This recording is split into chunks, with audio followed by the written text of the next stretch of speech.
You're a failure. And that's okay.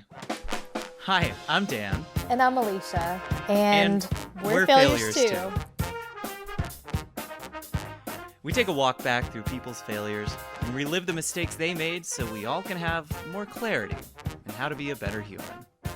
Hello and welcome to another musical episode of the 2020 Perspective. I am one of your co-hosts, Dan Newman, and I run Learn to Scale, and I'm joined by my other co-host. Hello, my name is Alicia Engel. I'm the other co-host of our podcast, The 2020 Perspective, where we talk to people about their juicy failures and how their perspective has shifted from that experience. We get to walk with them along their journey of learning and changing and, continuing to live incredible lives. Right here, that happens here. This is where the failure and the redemption, where the resilience and the side steps show us that failure's cool, failures happen, and we move forward and grow from it. Yep. Yeah. Well said. Yeah. So as with any 2020 Perspective live conversation, if you are tuning in live on Facebook, feel free to drop any comments on the video and we'll be happy to chat with you live. But we are amped, and I'm particularly amped because the guest that we have in store for you today is a musical person, and as someone who's musical too, like I feel a special kinship with this particular individual, and we're excited to talk to her about kind of her journey to where she is right now, which I don't want to spoil because there's so many little side steps and little moves in there, kind of like boogie around.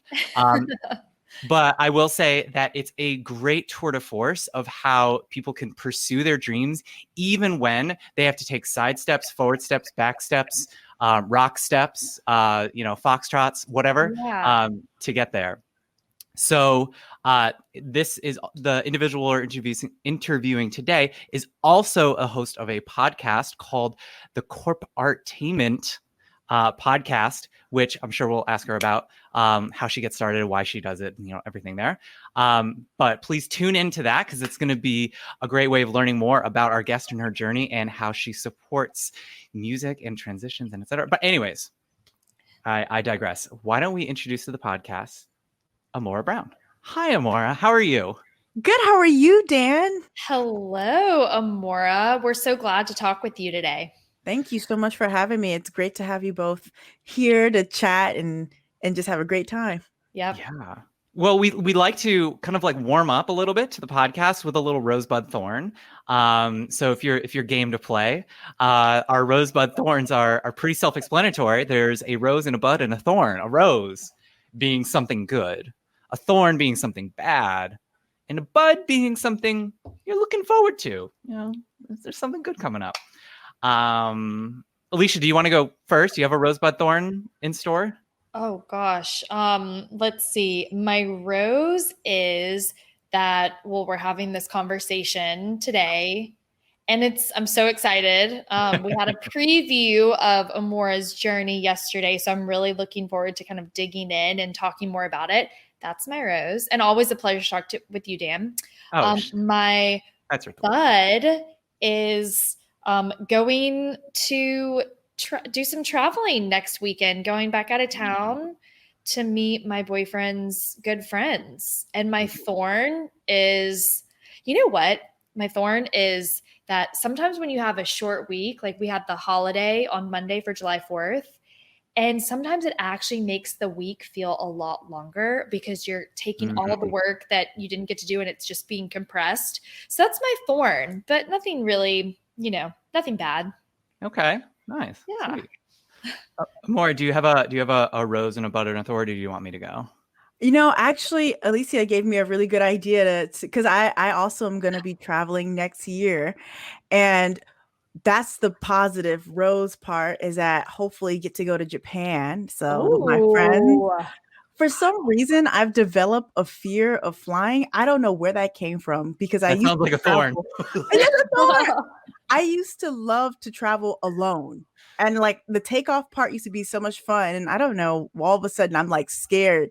So that's the thorn. But I'm looking forward to seeing if I can reverse that fear. Because that is the one fear that I'm like, I don't have time to be afraid of flying because I have places to go. I think you can get over it. I do. I feel like you mind over matter, and you're gonna Okay. turn it I'm gonna see what different You're gonna do techniques I can come up with. Especially if you're going to be flying to Japan, you've got a long time to get used to it. Yeah, that turbulence though. That's the thing. It's like that turbulence. You're like, ah. Oh, that's part of the fun though. Okay. So Rosebud Thorn from the world of Dan.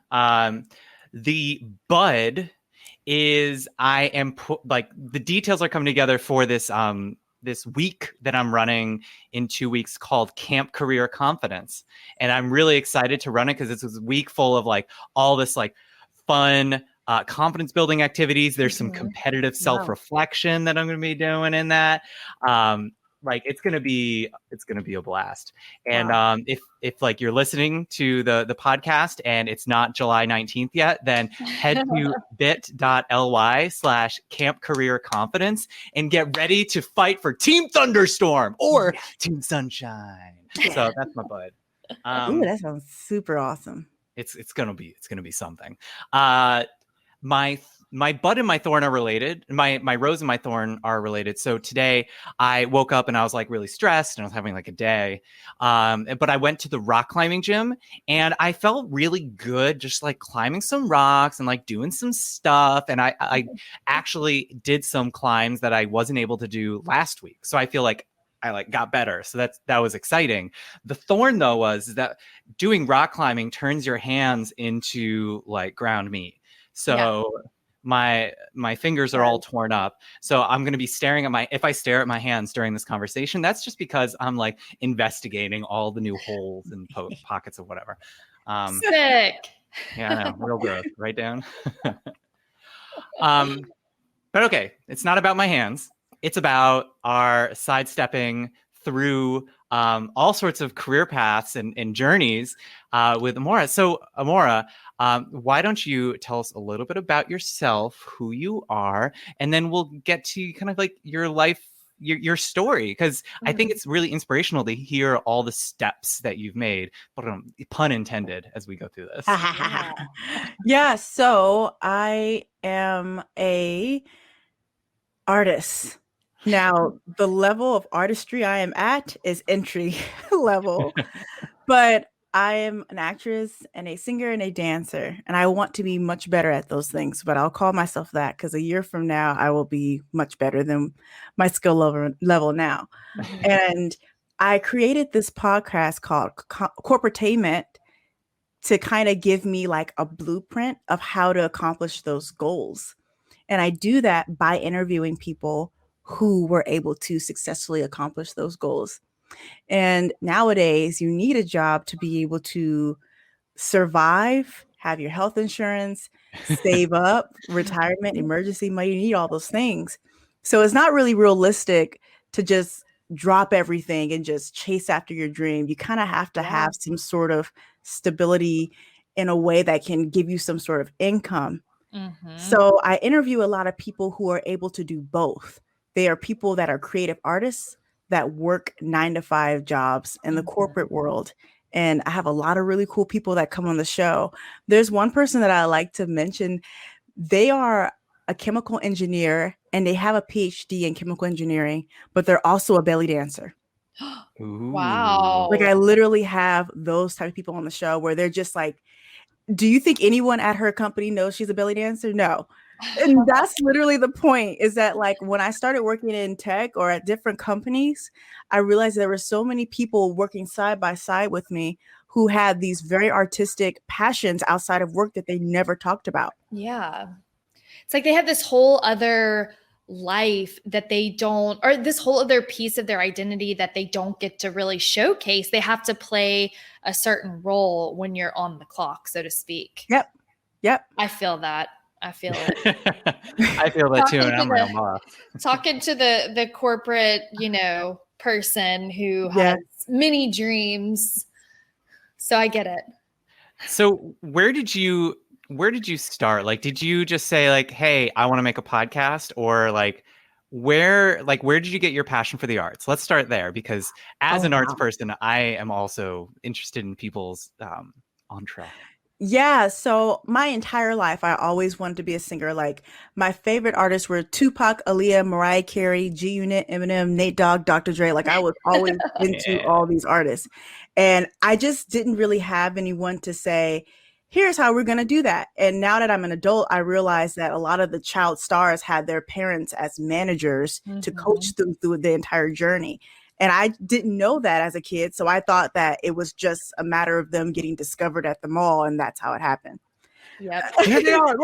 Look, Yeah. they're going to be famous one day. Yeah. But no one really talks about no one used to talk very much about the behind the scenes of how to become that actress and singer. You just see them show up.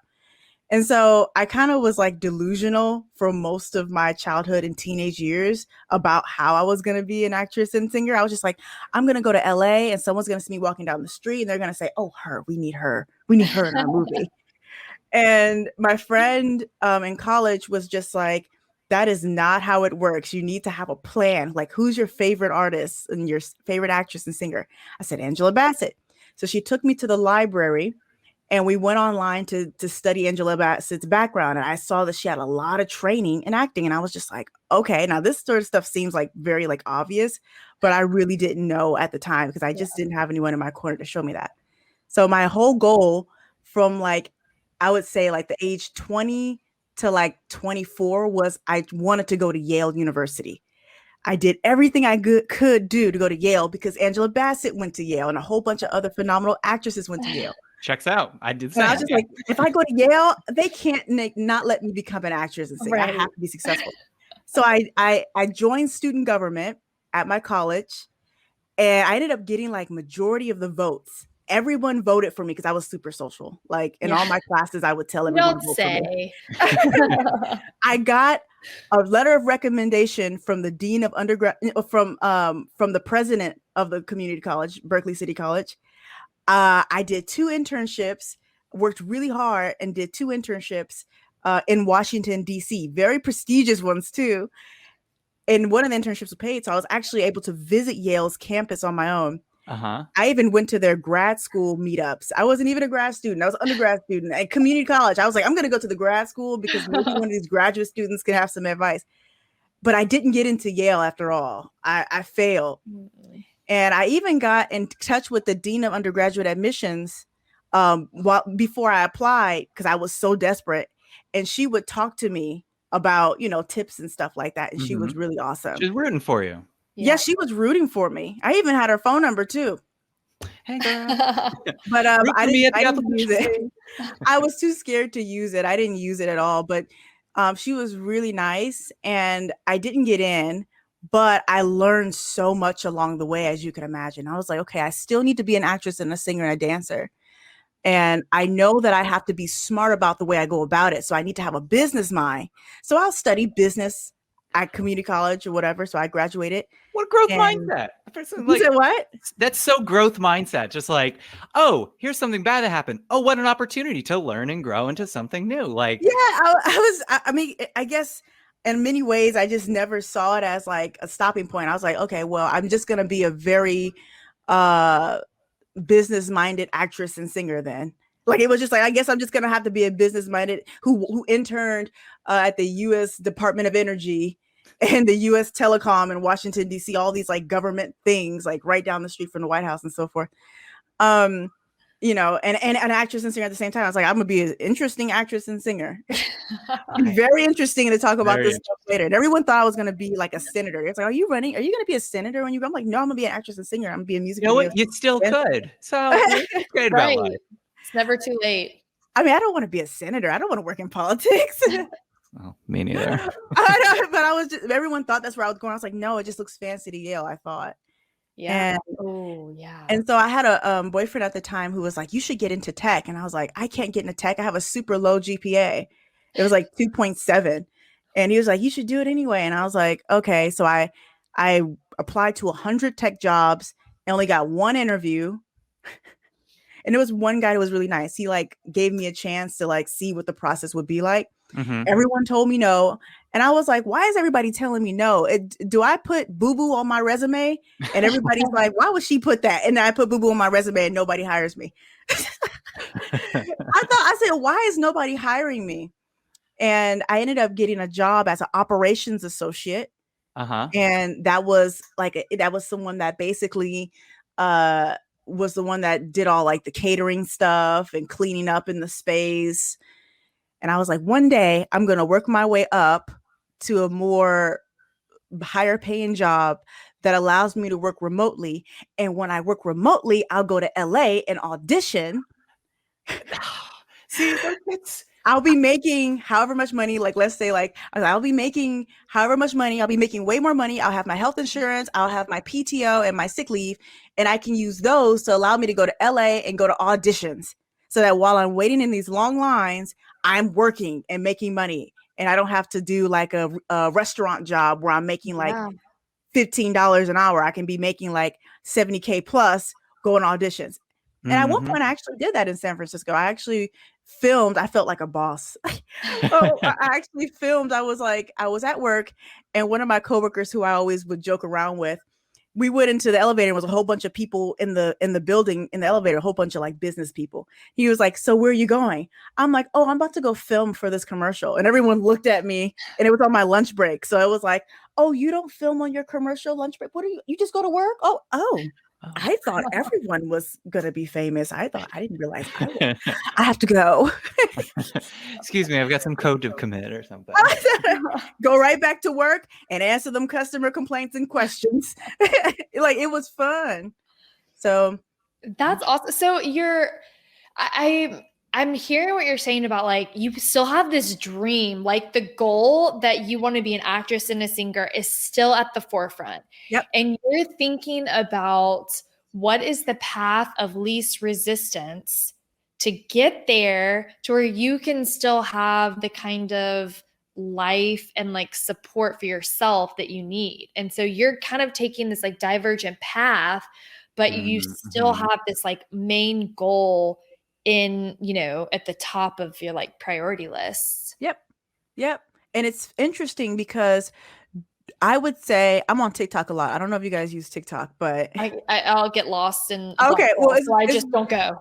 TikTok is super dope. I know like there's some people that don't like it for security reasons and so forth, but I noticed that there's so after you two might be able to relate and see, I feel like once COVID hit, everybody was burnt out from work. And a lot of people were able to work remotely from home. And I think that also triggered in everyone's mind, like, is this really what I want to be doing 40 hours a week? So I actually seen a lot of people, maybe a lot of like young, okay, so you too, but on TikTok, there's a lot of younger people on there. I see a lot of people like under the age of like 25 that are just like, I'm going to chase after my dream and I'm not going to be stuck to just a corporate job. And that's now like the mindset everybody's having. Where to me, I was just like, you can, I hear what you're saying, but you want to be strategic and you want to be smart about it, because there's a lot of things you can learn from your corporate job and apply that to whatever creative arts you want to do. Because let's say, think about the content creators.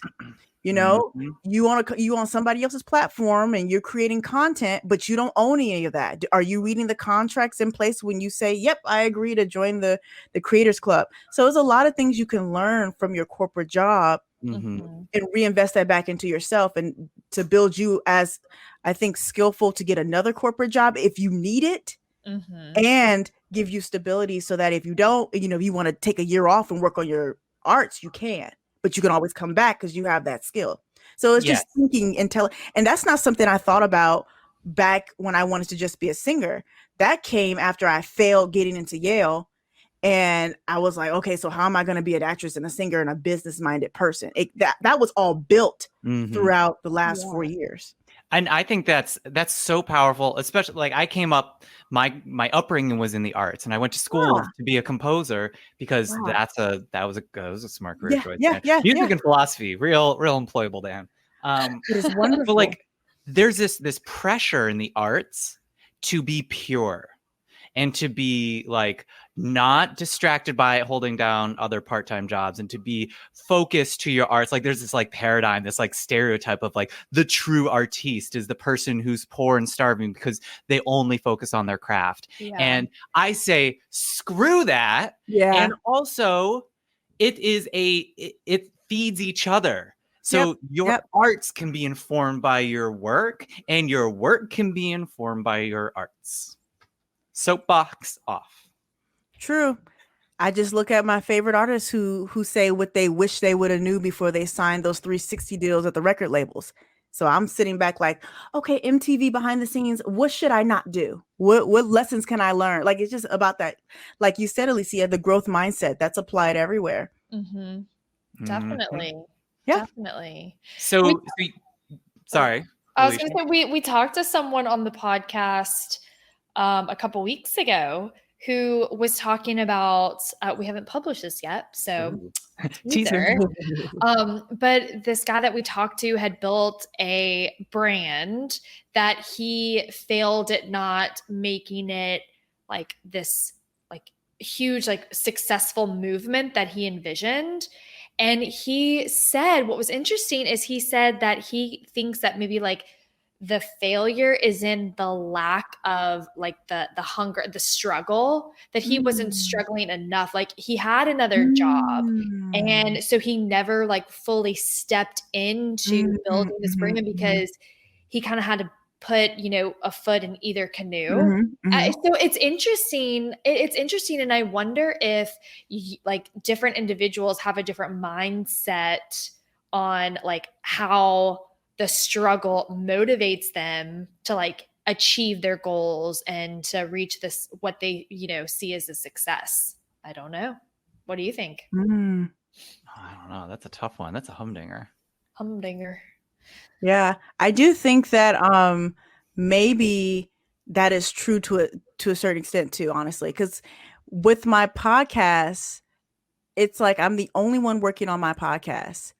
But I also know that if I don't do my podcast, I'm not necessarily going to be starving the next day. Yeah. So if I'm editing the transcript and I'm editing the video and I'm a little bit bored and I'm like, oh, I don't feel like doing this. Yeah. Because I know I can just work my corporate job and I'll be fine either way, then that might mean less quality of work as opposed to someone that is working their. I'm reading Mariah Carey's book, My Queen. I love Mariah Carey. And she was, she's wonderful.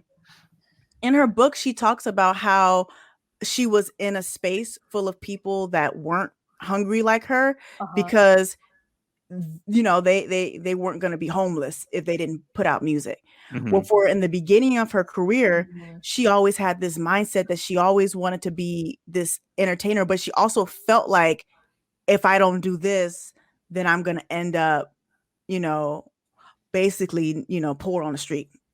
Right. So to her, it was a matter of like survival.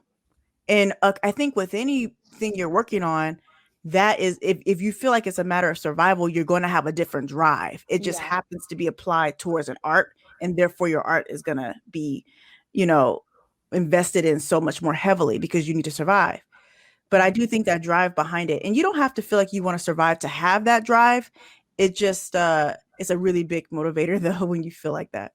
Yeah, I think there's definitely a balance here as someone who has gone at least a span of time 100% dedicated to one thing that pays the bills. That's decidedly not fun at times. And the anxiety becomes paralyzing at times. Yeah. And, you know, I think having a secure job, well, no job secure, having a job that you can expect a little bit of money coming in helps you cope in a way that frees you. But having that big picture dream continues to keep you hungry. Yes. Right. And so I'm curious, you know, where you are right now, what are some ways that you've kept hungry? Not necessarily like actually hungry, but like motivated to make the podcast and, you know, show up and go to the auditions, which in and of itself must be exhausting. Like what's your motivation? Yeah. I just this is not something that is I can choose to be motivated about. I just feel extremely sad and want to cry if I feel like I've let down my 12-year-old self. You have no idea the amount of people that I promised that I was going to be a famous entertainer and singer. It's really probably the reason why I passed many of my classes is because like I don't have it right now here, but if I were to bring you my yearbook, which is in the other room, and my high school yearbook, I have 3 of them. I could show you how all those people are like, don't forget me when you're famous. Don't forget me when you're famous. You're going to be Diamond Princess. That's the name I used to go by. I borrowed that little name and whatnot. But even from middle school, I won Most Likely to Win American Idol in middle school. I sung the national anthem for my high school graduation. Like I was very involved and I was still dedicated. And it's oftentimes what got me through a lot of like, okay, I don't need to do this because I'm going to be bigger. And I just, for me, it's not optional because there have been times where I was like, I wish that I loved doing software engineering and I could just make 6 figures doing that and save up and live the rest of my life happy. Yeah. Because who knows if I'm actually going to make it as an actress and a singer. And I don't like that because I know I can't sleep unless I go after it, but it's not lucrative. I wish my passion was in something that was in demand. So it's like that drive is just something that's just in my spirit. I go out in the garage still and I put my headphones in and I listen to Judas by Lady Gaga or Selena's live, concert performance. And I just go out there and dance and so forth and take my dancing classes and so forth and voice lessons. Yeah. So I have to do it because as time goes on, I'll go, oh my goodness, I'm 29 years old. What have I done to show? At least if I can look back and say, okay, I made some progress, I can't get mad at anybody because as time goes on, technology makes it easier and easier for you to do the thing. Now we have TikTok. All you need is your phone and your microphone and you just nobody. You just sing like with somebody and you can get literally 1,000 likes. Yeah.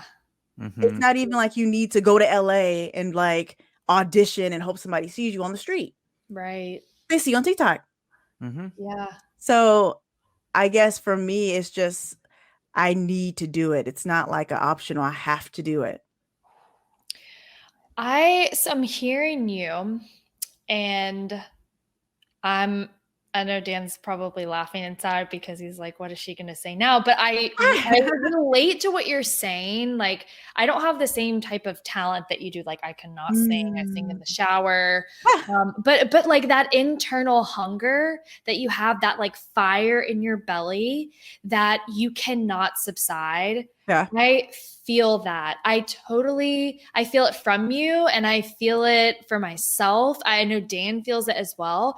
And it's like, so for me, I have this dream of being like a big speaker, having like a best-selling book and being able to go speak on big stages and like help change people's lives by giving them some kind of like hope or inspiration or framework to shift their perspective and like solve their challenges from a different way and like feel hope and inspired and like energized. And I just feel this desire to do it and I can't stop, but I also, like you, have to pay the bills, like have to, put food on the table for myself and my dog. And like, I almost like, maybe it's my ego, Dan and I have talked about this as well. Maybe it's my ego that says like, maybe I'm not willing to give up the like 6-figure salary that makes me feel secure, even though it's not really secure, makes me feel like warm and toasty because I don't want to, put the dream at the forefront because that means I have to give up like this like false security and safety. You know what I mean? It just depends on, I think, when you're ready to do that. You might not be ready to do that yet. And you might have because I'm going to be honest with you, this podcast is me doing the thing. Because I told myself, if you get a good paying job and you can work remote, there's no excuse why you shouldn't be going to your auditions. Okay. So I had a moment where it was like, I think my moment for me was, I don't think there was any one moment. It was just as time was going on, I was like, why am I working? Why am I doing nothing but working? I have no evidence. If I tell somebody I want to be a singer and they see the passion, they'll say, great. And if somebody's actually interested, they'll want to see my work. Why don't I have any workout? Am I serious that I want to be a singer and actress? Yeah. And I think the thing that really got me is there's this actor named Bill Duke. He's an older man, and he's very soothing when you listen to him talk. But I remember I was typing away at work. I was at my desk typing away, and I was listening to him. And he was kind of like doing this, but not, in a mean way, but he was in an interview with another lady asking questions. And he was talking about what it was like for him back in the 60s going to Hollywood as a Black man trying to be a filmmaker, and how people didn't even believe that he was supposed to be on set because it was just like, what are you doing here? Like, and he was like, well, nowadays you could make things, and the way he broke it down, I couldn't help but say, you're right. And people next to me at my desk thinking, who are you talking to? And I'm like, and I'm just like, it was that talk that I was just like, okay, so there's really no excuse because my resume is the bomb. I got the clout. I got people referring me. I got good references. I can do the job. I can get another job. So my stability is there because I can always get another job. Before it was like, okay, am I going to get a job? Anybody want to hire me? Do I have the skills? Yes, I have it. So what is stopping me from doing the actress and the singing? And I said, I got to go do it. So I said, but how do I start? I have no idea how to start. And how do I balance being an actress and a singer while working a 9-to-5 job? And everything that I saw online with successful artists was always like a very dramatic story of like a life that I could not relate to. I'm like, well, I'm not homeless on the street, and I wasn't like poor and homeless on the street as a kid, and I'm desperate. It's a different, it's 2020 version, 2021 now, but back 2020, 2019, 2018 version of being an actress and a singer. What does that look like today? Yeah. If I want to be an actress and singer today and be at Beyonce's level in the next few years or whatever, what would that look like today of putting in the work? Before it was, if you look at Master P and Jay-Z, it was making CDs and selling CDs from the back of your car. Okay, so if I want to be a singer, what does that look like today? Oh, I don't know. I don't know any singers. Okay, so I reach out to random people on TikTok. I reach out to random people on Instagram who have a reasonable following, or who music I like, or they just seem to have a good strategy. And I'll say to them, hey, I have an idea. I don't know if it's going to be successful, but I have a podcast, and this is what my podcast is about. Can you tell me what you're doing every day so I can take notes? And what I do on my podcast is I interview actors, singers, filmmakers, photographers, writers, painter, artists, and I ask them questions that I can apply to my life. Yep. And it may not be applicable in that episode, but it's like I'm taking notes. It's like I have a mentor because they've been there, done it. So they'll say, oh, well, here's how you do this. Here's how you do that. And I'll report it. And the people that are listening, I feel like the audience are two different people. The audience are people who are artists who want to have a more business-minded perspective to their art. And they're also corporate people who say, okay, yeah, well, I didn't already saved up a whole bunch of money, and I can always come back to a job. If I'm not getting any younger, I want to be an actress and a singer. I want to be a musician, a guitarist. Well, what's going to happen if I decide to do that? Well, how do I do both? And so my podcast is literally how to do both. That is almost the same mentality that I'm applying to my upcoming like camp career confidence. Yeah. The idea that you can activate your passions. It doesn't have to be an all or nothing. You can explore something. You can go to auditions while keeping a full-time job. You can blend your life in a way that pleases you, and you are entitled to seek out what delights you and what motivates you. Yep. I love what you just said, the terminology about activating your passion. That's good. That is very juicy. And I think that like I needed to hear that just now. Activate your passion. That's awesome. And so Amora, it's interesting that you are taking this same approach with your podcast about like really learning and getting so deep into your passion by interviewing and learning from others. Not to refer to another episode, but I'm going to do yes, yes. We had a conversation just, recently with Rose Gabler, and she is a creativity strategist. And so she was kind of like reaching in the depths of her soul to understand creativity and how it applies to any role, any job for anyone, not just like, an artist or like someone who has like a very typical, like when you think of creative job, but like someone who's an accountant or a plumber, like how do those people apply creativity in their role? And so she interviewed hundreds and hundreds of people and then ended up writing a book because she found patterns in her discussions around like the 5 key things that like make creative people creative, or like success traits of creative people. And so I feel like you're doing that same thing right now about leveraging your passion or activating your passion. You're doing that. You can write a book. Yeah. I have a Medium blog page where I'm trying to get better. I literally have like, I don't know, Medium measures based off how long it takes to read. Right now I have like 3 articles that are in draft states, and they're all like 10-minute reads, and I feel like they're amazing, and but I'm not done writing them, and I never finish writing them, and I'm like, okay, at some point I'm gonna need to put it out. But yeah, I think I try to write them down so I can reference them later and add to them as time goes on and you change the process. But yeah, reaching out to people really helped. One of because we are a failure podcast. Yeah. You chase down these 2 pursuits here. You've got the corporate job that keeps you secure, and you've got the passion and dreams, but not all of them work out successfully all the time. And I would imagine that they might even influence each other a little bit. But like, how do you kind of stay resilient even when you go to the auditions and you don't get the job, or you do the work at work and you still get chewed out by your boss? Like how do you stay focused and moving forward through failure? Cry. I can cry now. I'll get a cry. And I do. I will sit up there and cry, and I'll call my boyfriend. I'll call my grandma, my dad. I'll call my dad and just vent to him because he's known me my whole life. And he's just like, I understand. Because he can say things in a certain way that can get me to see things a particular way because he has the whole picture. And I'll vent to my friends, and I'll cry about it. And then sometimes you got to keep moving while you're crying. So while you're typing, but you keep moving while you keep crying. You cry. And I think about Naomi Campbell. I don't know if you ever watched America's Next Top Model, or if you've ever watched the Victoria's Secret runway fashion show. When Heidi Klum's husband, they were not going through, Seal, who's a singer, they were going through like a rough patch in their life.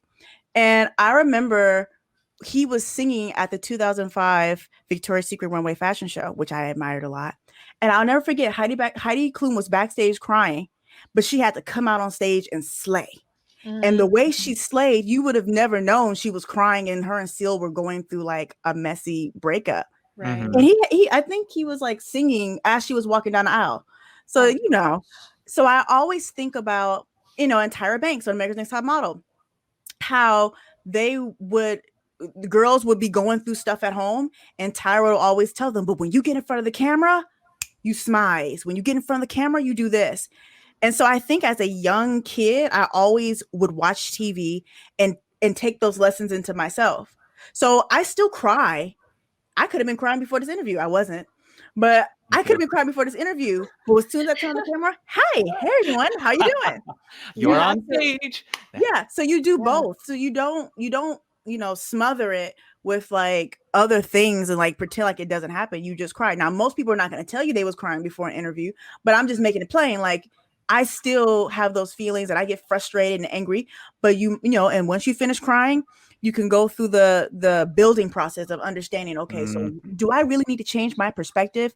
Does this person have a point, or do I need to push through? You might want to pick up a book about, changing your thought process and whatnot, or, understanding what you're doing wrong and fixing that. So having that perspective. Preach. Preach. I am feeling this right now. Yeah. It's like allowing yourself to go to the depths of whatever those like negative emotions or feelings are in order to get past the failure, the setback. It's like if you just, like you're saying, you're not glossing over it, you're going to allow yourself to cry or to be sad or to be angry. And you're like, okay, I'm going to do that. It's like here. And then when I hit here, I'm done and I'm going to put my smile on and I'm going to move forward. And I think that's like part of resilience. It's perspective shifting. It's, like truly picking yourself up by the bootstraps and saying, how do we use this bad thing to move forward and to do better? Like, I think of, there's so many times when I'll be frustrated because I'll see somebody else's work and I'll compare it. I know we're not supposed to do that, but I do. I'm like, well, I haven't put out any Medium articles recently and my Mediums are not good. So I'll be frustrated and overwhelmed. And let's say that I was having a bad day because I don't know. I don't know, whatever. Let's just say I'm crying, right? Well, for example, you could be, while I'm crying, boo-hoo, as tears are falling, I might open up my Medium article and just start typing. And guess what happens while I'm crying and typing? Oh, actually, I like what that sounds like. Okay, I'll move that right here. And so as I'm typing and I'm crying, I cry less because I'm like, you know what? And I remember this happened. Let me put that in this article. I know the perfect picture that's going to go right below this paragraph. And that's the thing is you move your emotions through it. You keep moving. Beyonce was, when she made her album, the Lemonade album, you don't think she was in the studio crying? Oh, she was in the studio. Jay-Z was cheating on her. Yeah. So she's in the studio crying, and Drive a Roll Up or whatever, she puts all that passion into her work. And as it's going into your work, people can connect. They're like, that's what I wanted. Actors in front of a camera, they have to go back to dark phases, but you're like, wow, I'm really in this movie. I hope he get that award. So you can be human and feel your feelings, and people can see you feel those feelings. You might want to be mindful of how much, you go cry for 2 hours and you go to an interview, maybe not cry the whole 2 hours of the interview, but it is what it is, just read the room. I don't know, but I'm a big component of feeling emotions. Yes. That's part of self-care and self-love. Yes. And especially, when you're in, and I'm going to first say in artistic pursuits, the emotions are raw, they're powerful, they're authentic. That's the fuel that drives a lot of art. But more broadly, the work that we all do in life is not just cognitive work up here, but it's emotional work here. And when you are feeling those feelings, that inspiration can help you solve that problem of code. You couldn't figure out the front end, back end working together, and you were emotional and you looked at it and said, what if I just did this? I never would have done it and then you do it and it solves a problem. Or you connect with an audience in a way, your team, your manager, your CEO, because you're being real rather than hiding the failure or the feelings of failure. Vulnerability builds trust. Yes, being your authentic self, feeling the feelings of failure, showing up is what actually builds trust with others. Yes, absolutely. True. So we're running a little bit low on time, but I wanted to ask, is there any kind of, pearls of wisdom or recommendations or things that have helped you continue your pursuit of your dreams that you think other people listening to this podcast would totally dig? Well, there is an old saying that my great grandmother used to say, and I've heard a lot of people say it as well too. It's called "Stay ready to keep from getting ready." And what that essentially is, and I remember my grandma used to say that, and I used to be like, what does that mean? And then I was young. So to me, I would go and do something else. I didn't care what it meant, but it still rang in my head.